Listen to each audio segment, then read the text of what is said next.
Folks, welcome to Great Gorse of Ontario's final transition planning webinar for this season.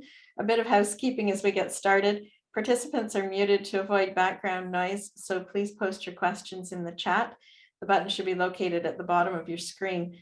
The first webinar, Taking Stock of Your Transition Planning with Andrea de Groot from Farm Credit Canada, was held on January the 12th, followed by Eric Weber, Business Finance Specialist with the Ontario Ministry of Agriculture, Food and Rural Affairs, and Eric provided an overview of financial considerations.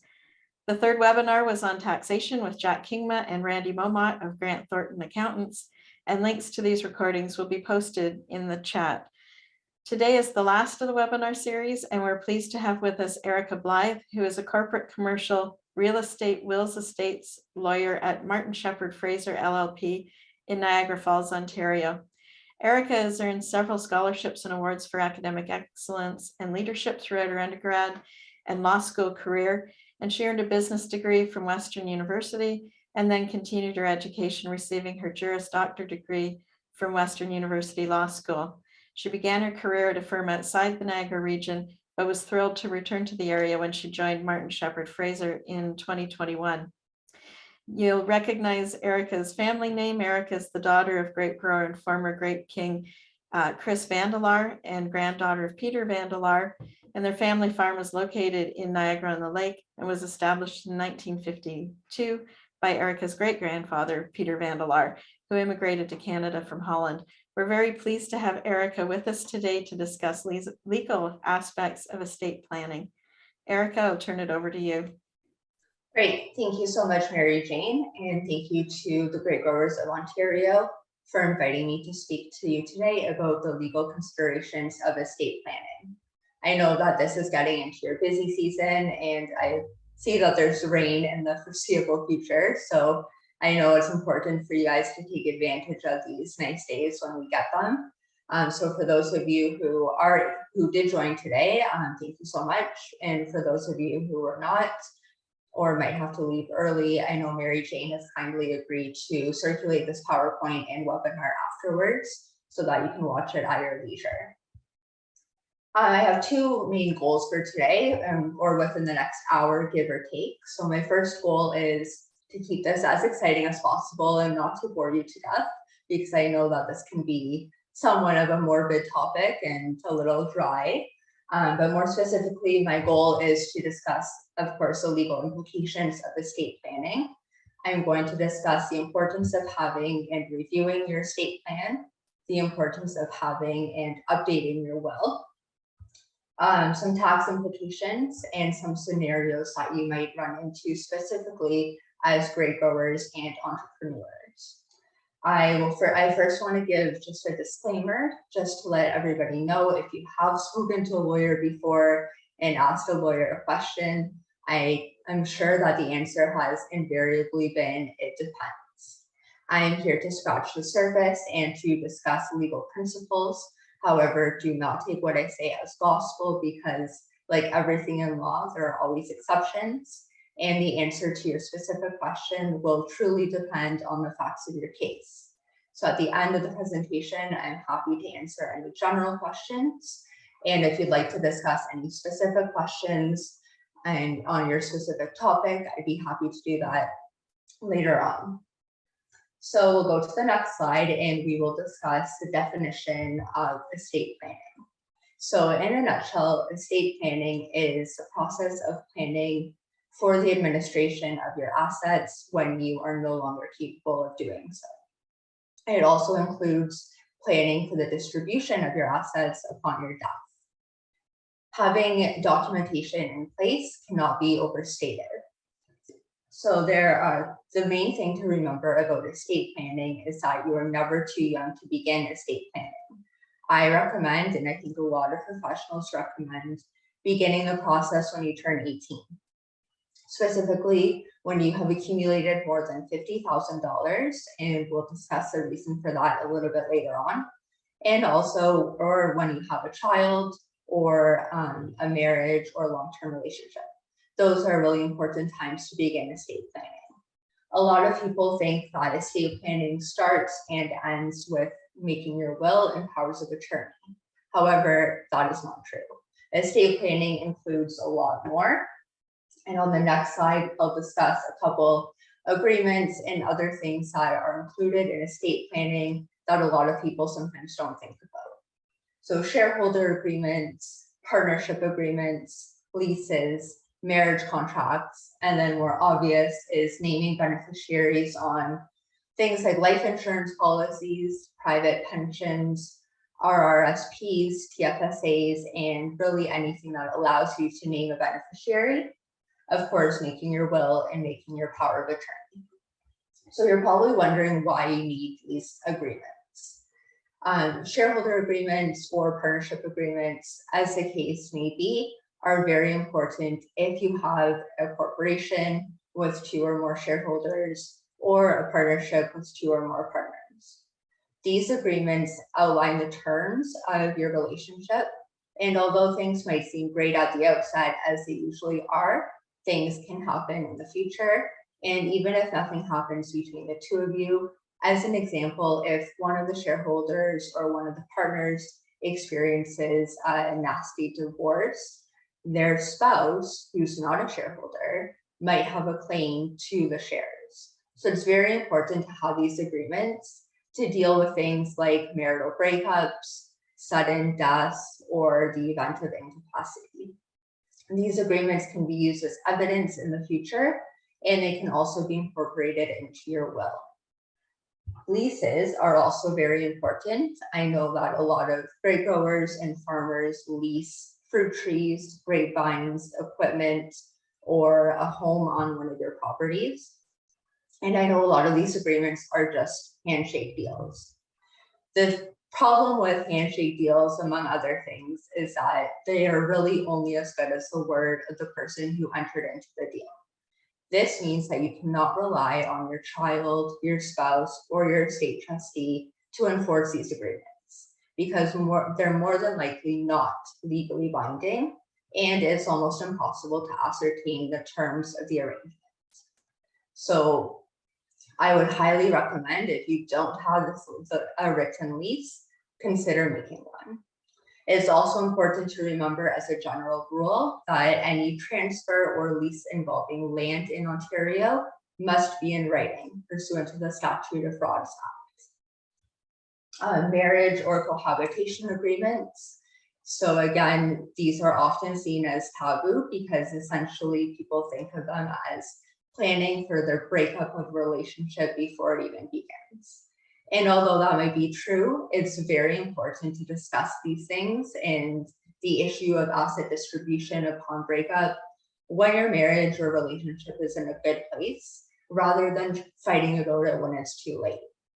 I'm seeing these agreements much more. They're becoming much more common as people are getting married and entering into long-term relationships later in life.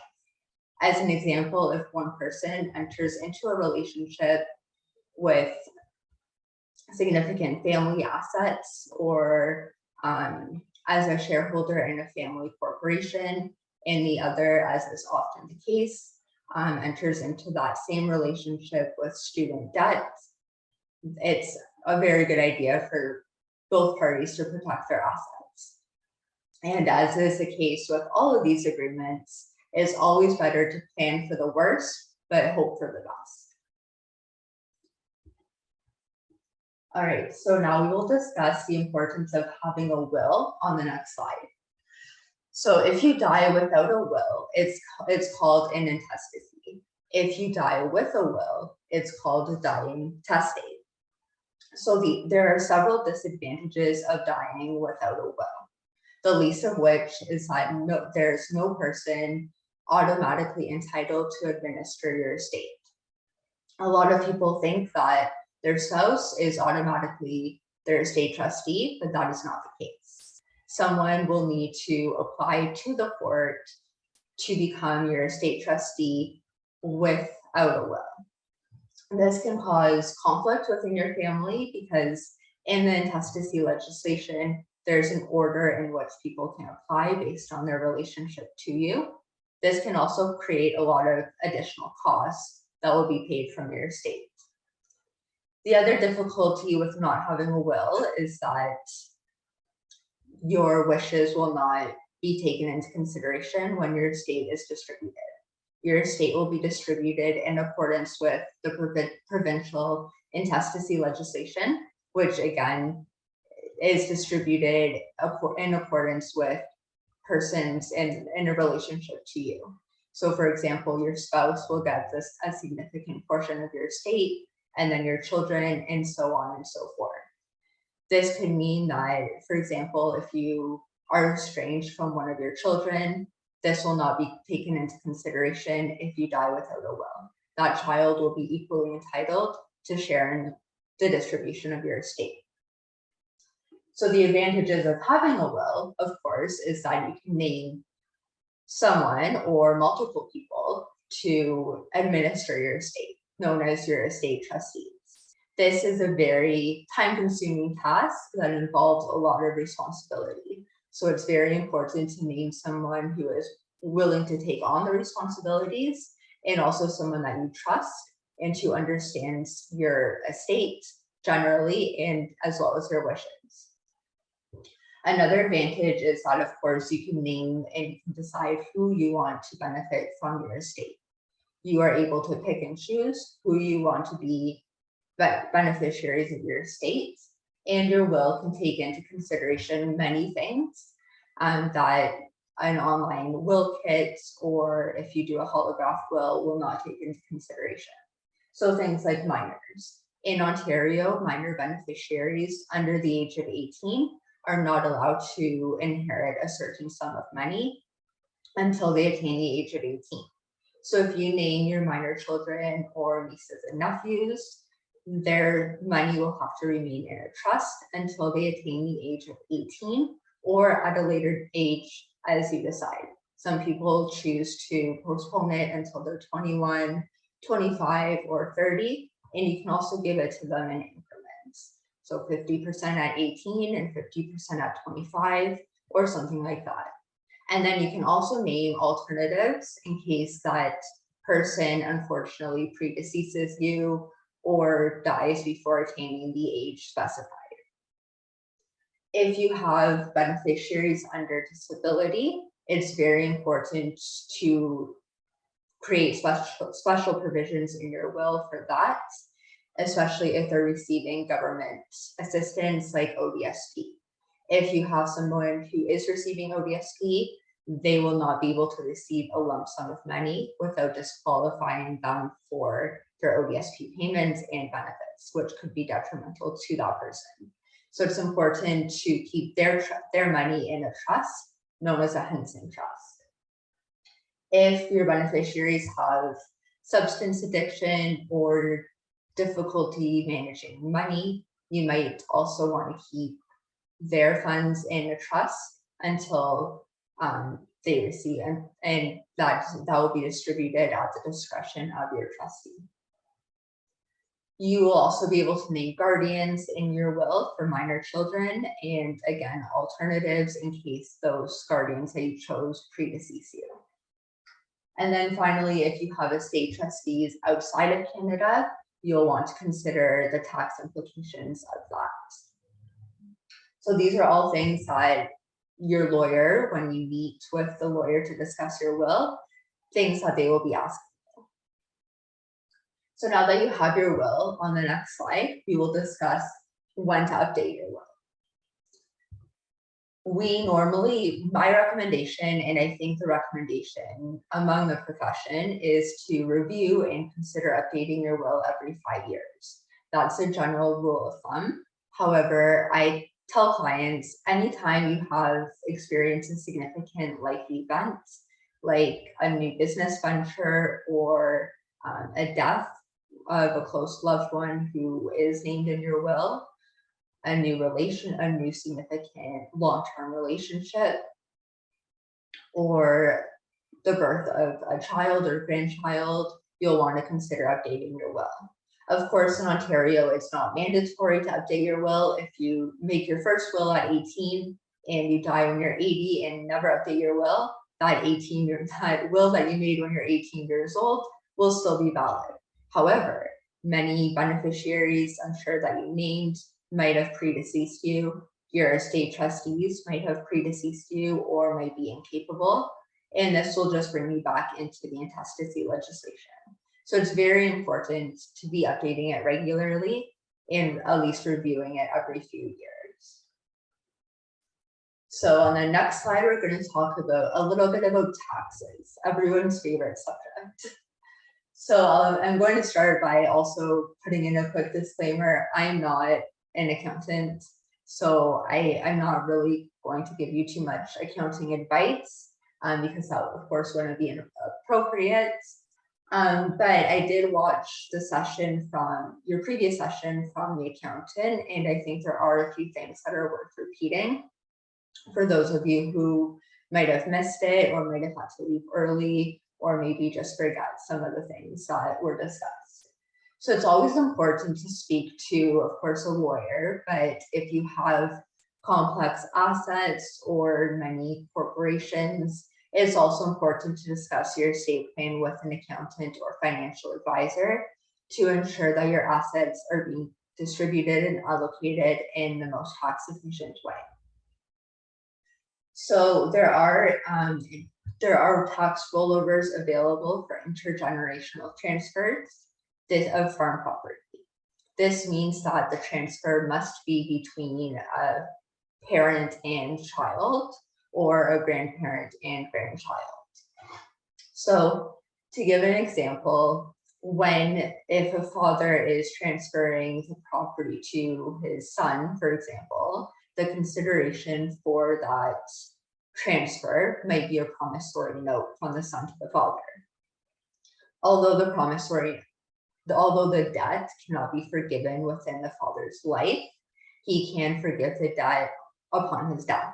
So he can incorporate a debt forgiveness clause into his will. Another thing that I want to discuss that the accountant discussed in the last presentation is an estate freeze. An estate freeze is another common sort of tax efficient method of transferring growth to the next generation. So again, I'll give you an example. So if there's a son who's now actively involved in the business and the business is worth $8 million. So the father, wants to transfer the growth. So he will exchange his common shares for fixed preference shares worth $8 million. The son will then subscribe for common shares. So any future growth will benefit the son. Over time, the father with the preference shares can redeem his preference shares for cash, or he can gift the preference shares through a will upon his death.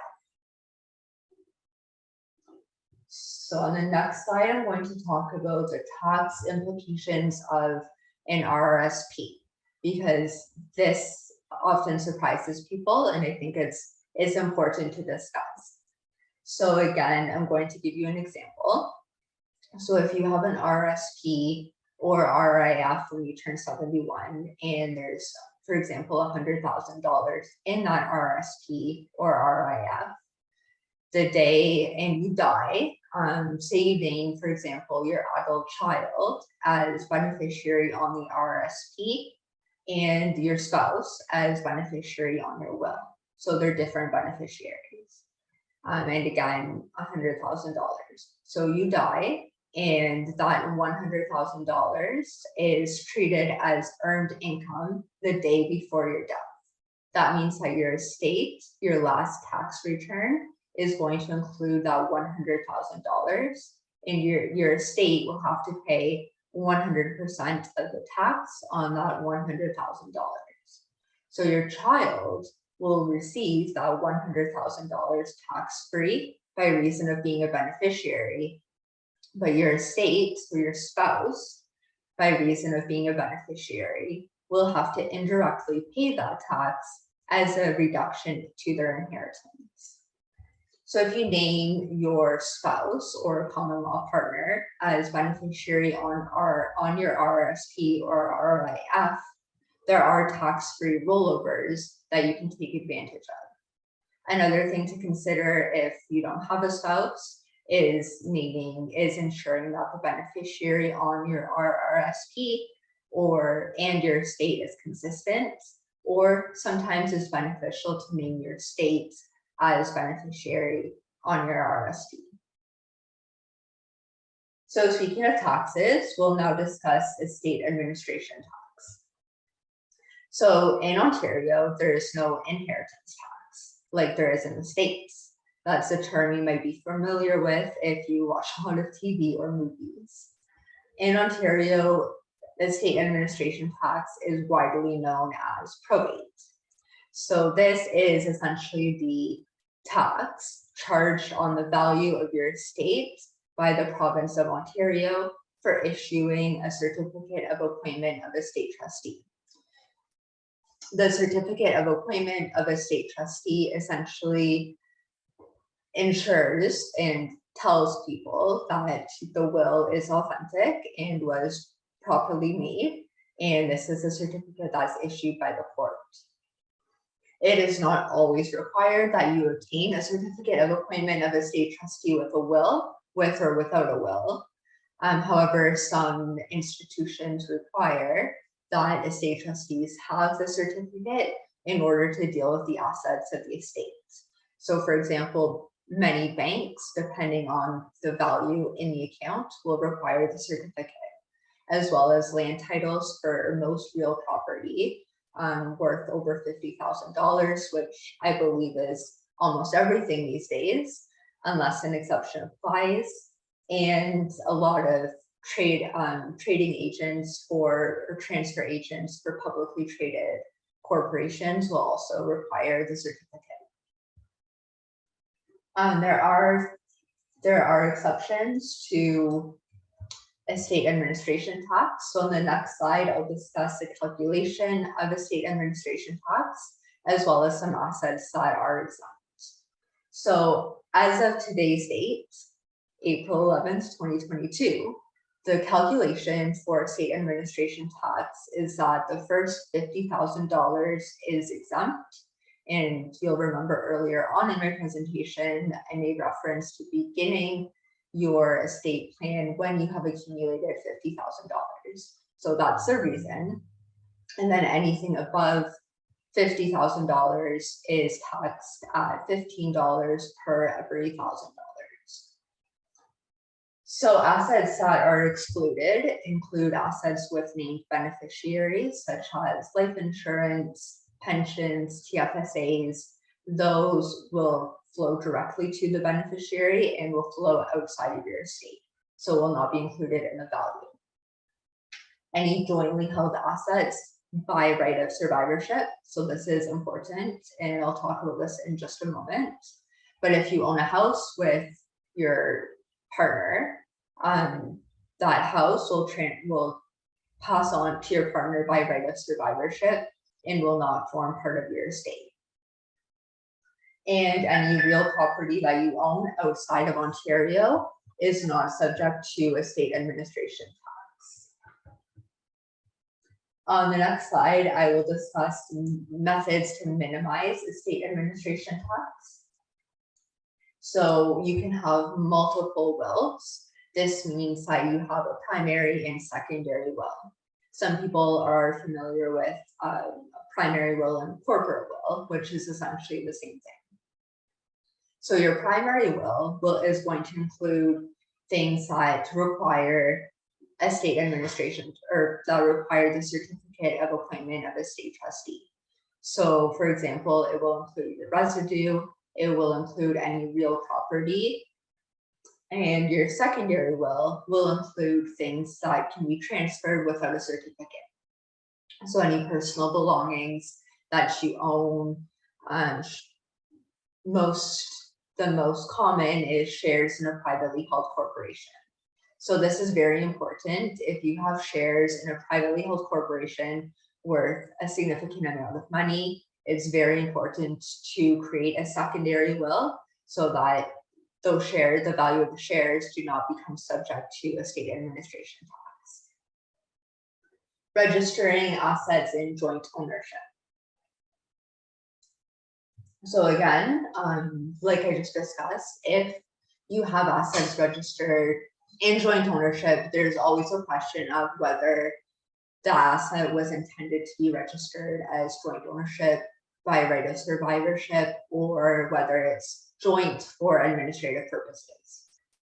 So in recent years, the law now presumes that if you have an asset joint with, for example, an adult child, like your bank account, the presumption is that that adult child is holding the asset in trust for you in your estate.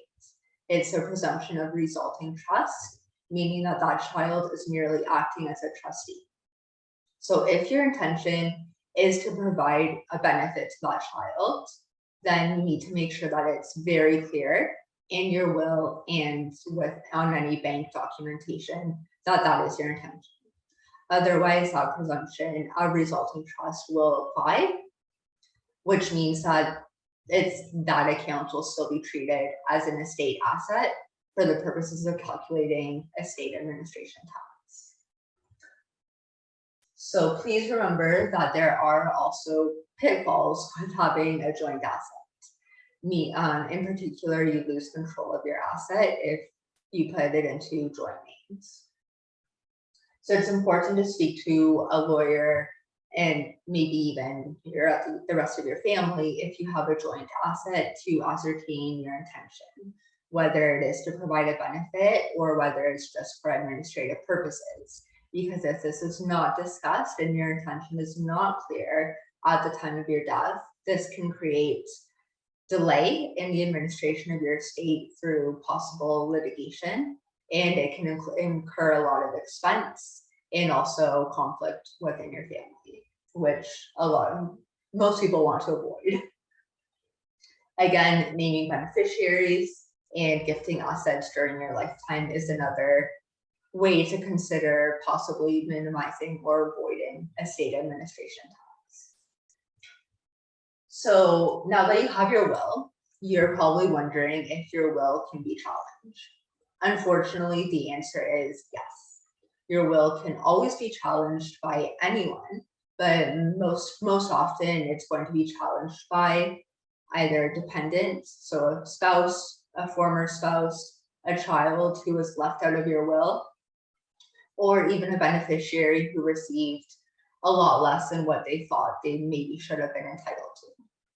So this is why it's important to draft your will with a lawyer, so that, because the lawyers will likely ask you these questions if you choose to leave someone out of your will.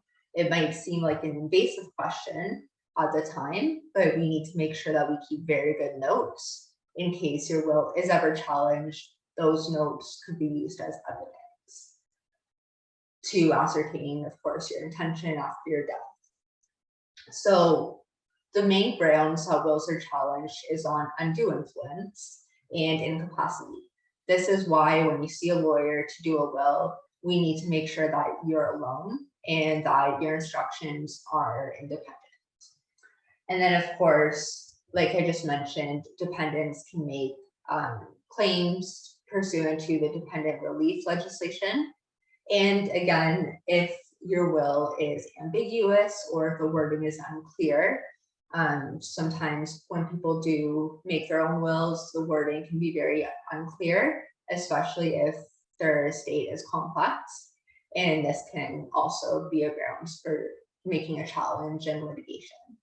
And of course, any will challenge will be defended by your estate, so your estate will incur significant expense. So that brings me to the next slide, which is discussing estate trustees during litigation. So if your will is challenged, it is very likely, especially if you have significant assets that need to be preserved, like farm property or vines and fruit trees, that the court will appoint an estate trustee during litigation. This is a neutral third party that is charged with administering your estate and preserving the value of your assets. These people are normally lawyers, accountants, or trust companies. So although they are specialized in administering assets and preserving value. They are not necessarily going to be specialized in farming or the intricacies of the industry. And so this could cause a lot of conflict within your family. I can imagine that a second, third, fourth, sometimes even fifth generation family of farmers will not welcome a third party managing their pride and joy. So although it can be very helpful to have an estate trustee during litigation, it's probably best to avoid that situation as much as possible. So a lot of, well, not necessarily farmers, but business owners and entrepreneurs in general ask me and other lawyers and financial advisors how they can equalize their estate. If oftentimes one child or two children will not be interested in the business and the other is actively involved in the business. And the short answer, unfortunately, is that you really can never divide the estate equally. And the reason is because most often the majority of the value of the estate is tied up in that family business. However, there are ways to go about doing this. So if you have life insurance policies, name those children that are not involved as beneficiaries. If you have, maybe RSPs are not the best idea, but if you have TFSAs, consider naming the children. If you own multiple real properties or homes, you can consider gifting those in your lifetime or after your death. So those are just a few examples of ways that you can consider making the distribution relatively equal. So we're almost at the end. In the last few minutes, I'm going to talk about powers of attorney, because these are very important documents that are often overlooked.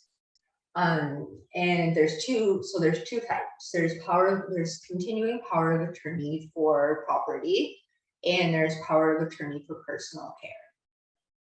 The power of attorney for property allows you to appoint an attorney, not to be confused with a lawyer, but an attorney. It's called an attorney to manage your property when you're unable to because of health, or I use the example now if you're in quarantine, and it remains effective when you become incapable. So this document, unlike the other documents, this document generally comes into effect as soon as it's signed. So this means that the person that you name can go to the bank and do transactions on your behalf. If you're selling your house and you're out of the country, this person can meet with a lawyer or meet with a real estate agent to sign the documents, as long as they have the document in their hands. As you can imagine, this attorney has a lot of powers, so it's important that you name someone that you trust and that understands your assets and your wishes. The power of attorney for personal care, on the other hand, only comes into effect when you're incapable of making medical decisions. So here, again, you will name your attorney to act on your behalf and make those decisions about your health, your hygiene, your safety, shelter, when you're no longer able to make those decisions. In this document, you can also put sort of advanced directives. So if you want to be an organ donor, or if you don't want to be removed from your home, if you don't want to be put on life support, you can include those provisions as your wishes in those documents. And then again, similar to estate trustees, it's very important to name alternatives in case your first choice predeceases you or is unable to act by reason of incapacity, ill health, etc. And then I'm just going to discuss briefly the importance of having these documents, because again, a lot of times they're overlooked. If you become incapable of managing your property and you don't have a power of attorney in place, one of two things could happen. the court could appoint a guardian, or the Ontario Public Guardian and Trustee will appoint a guardian to act on your behalf. And of course, that expense will come out of your assets. And at this point, remember, you're still going to be alive. So you probably, chances are that you need that money to be able to take care of yourself and your other obligations during your lifetime. So the difference between the court appointing a guardian versus the attorney named in your power of attorney is, of course, that you get to choose your attorney. So you get to choose the person that you want to take over that responsibility. Whereas if the court appoints a guardian, at that point, you are incapable of making that decision. And it's going to be somebody that you never would have necessarily chosen. It could be one of your children, it could be a friend, anybody can apply. All right, so final thoughts is that estate planning never ends. Again, it's important to continue reviewing your estate plan every few years. I generally recommend every 5 years. It's important to be transparent. Estate planning is not a taboo subject. It's very important to discuss this with people you trust, especially your estate trustee and your attorneys and your powers of attorney. You don't need to discuss the details of your will and things like that with them, but I would highly recommend letting them know where your documentation is going to be. Keep all of your documentation in a safety deposit box or in a safe in your home. Keep it together, because believe me, they will thank you in the long run, and this could save them a lot of time, stress, and expense. So be transparent. Don't forget your online presence. This is very important in today's day and age, to keep your passwords for your emails, your Facebook, Twitter, any accounts, any domains that you have. Keep those with your important documentation. That way, your estate trustee has access to all those platforms and can manage it and eventually close it on your behalf. And then finally, it might have sounded like I'm telling you all about all these agreements and updating your will, and I understand that there is an upfront cost associated with it, and I understand that it can be time consuming, but believe me, it's worth it. It's much better to spend a few $100s now than to end up having a challenge in court down in the future because these documents are not in place. So I think your estate trustees and your family members and your close friends will appreciate the time that you spent today to save them the time in the future. So I'll now take any questions that you may have.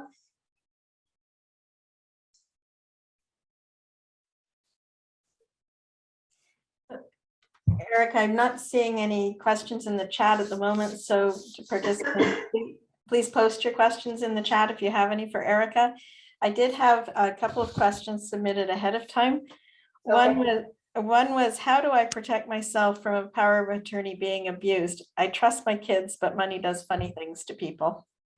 Yes, this is a common question, actually. This is probably a question that most clients ask me, and especially as I discussed, it does give your attorney a lot of power to do almost anything that you can do except make or change your will or a beneficiary designation. So it's definitely a risk. I would say a couple ways to safeguard against that. You can keep the document, like I said, in your safety deposit box or in your safe, and only give it to them when you feel that they need it. I wouldn't recommend giving it to them right away. And usually, at least our practice at my firm, is that we sign 3 powers of attorney. We keep 2 in our vault, and we'll take 1 home in case something were to happen on the weekend or after hours. And if you become incapable, then your child or whoever you need can call us, and we would release it if we have proof that you're incapable or in the hospital or something. There are also a lot of statutory safeguards. So So as an attorney, they have a duty to account to you and to account to the other beneficiaries. So they need to keep, they're supposed to keep an accurate accounting of everything that was spent and everything that was received during the time that they've acted as your attorney. Erica, is it possible to have two people listed that requires both signatures to do things? It is. So there's two ways of doing this. For the will, you can name 2 or 3 or as many as you want, really. I would recommend capping it at 2 or 3. And in general, the rule in a will is that all estate trustees must act together. However, if you have 3, you can include a majority rule or a weighted majority, being that 3 of my children, but my eldest child has to be in the majority. For powers of attorney, you can name 2 or 3 if you'd like. And you can say acting together, or you can say acting either or. So either one of them can act on their own. The risk with naming 2 and saying that they must act together, especially for your power of attorney for personal care, is that if one of them happens to be in Hawaii and the other one is here, the doctor will want both signatures. So that can be very difficult if 2 people are in 2 different time zones or occupied doing something else. That's why for personal care, I normally recommend naming either or. So either child can act, provided, of course, that they get along and the client is comfortable. But for power of attorney for property, it's generally not as pressing. So if you're more comfortable having both of them act together, that's definitely an option. We've a follow-up question that is in the chat is who decides at one point one is not capable of their own decision and the power of attorney takes over either for property or healthcare decisions? So for healthcare, that's usually a doctor will decide that. I mean, you've probably seen shows on TV where doctors decide that. I can't tell you how they make the determination because, of course, I'm not a doctor, and I really think it differs from practitioner to practitioner.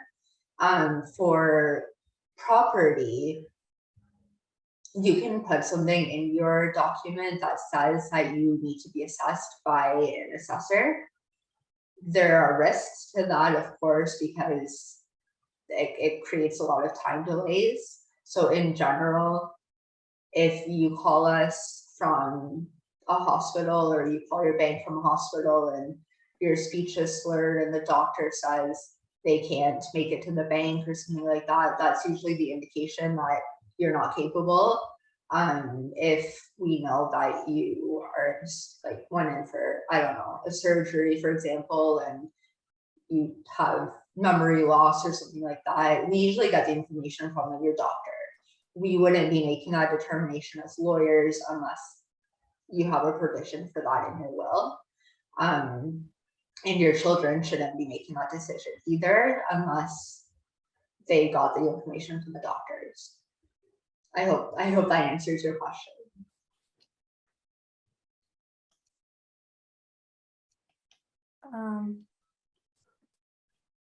I thought there was another question in the chat. Oh, what is the timeline to challenge a will? The timeline to challenge a will, I'd have to look into that and get back to you, but the general limitation period in Ontario is 2 years. So generally it's within 2 years for most challenges and litigation. But for a specific will challenge, I can definitely get back to you. Thank you. We can share that with the group that's participated here. Another question that we had in advance was, my father's will is a few years old and dad now has advanced dementia.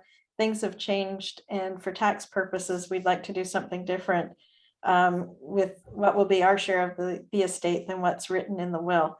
Is it possible to have the will changed now that dad is not competent And part 2 of that is, if not, is there an opportunity to change the way assets are transferred after death if all the beneficiaries are in agreement?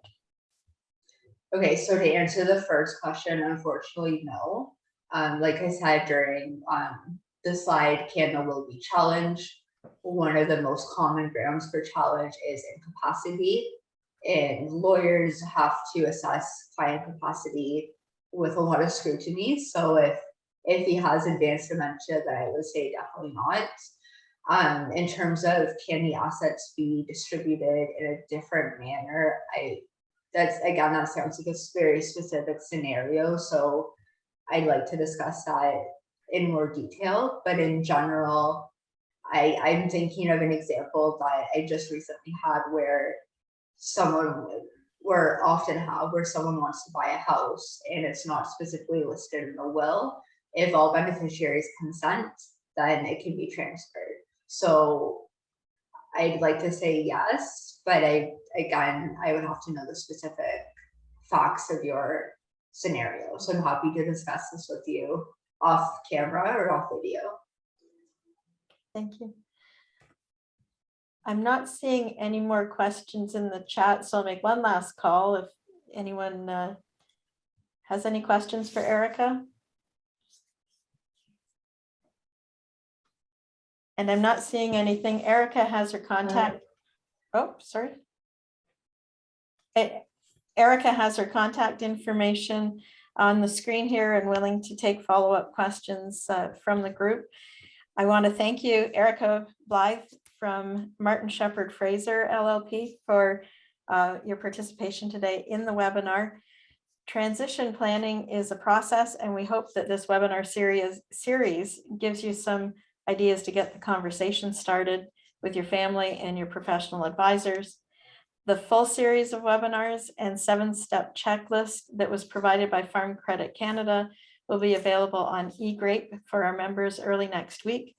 And this ends our Grape Growers of Ontario Transition Planning webinar series. Thank you again, Erica. All right, thank you so much, everyone. And thank you again, Mary Jane and Grape Growers of Ontario. Have a great day and good luck in the growing season.